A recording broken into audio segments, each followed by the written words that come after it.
ఎదిగిన ఆ మనవడిని ప్రజల కోసమే సేవ చెయ్యమని చెప్పిన మా నాయకుడు ముప్పలనేనినే చూశాడు. నిన్నటి నుంచి ఈ రోజు వరకే కాదురా, ఫస్ట్ నుంచి నేను మా తాత అడుగుదాడలు నడుస్తానన్న మనవడనే చూశాము.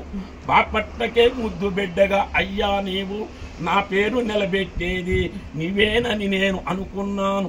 నా పేరులోనే ముప్పలనేని, నీ పేరులోనే సుమంతు అని వచ్చిన. సుమంత్ అంటే ఎవరికి సాయం చేసే నాయకుడనే నేను పెట్టినాను. సుమంత్ అంటేనే సాయం చేయటానికి ముందు ఉంటాడు.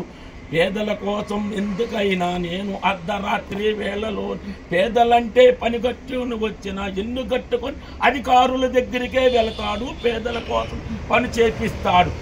జిందాబాద్ జిందాబాద్ సుమంత్ బాబు, జిందాబాద్ జిందాబాద్ జిందాబాద్.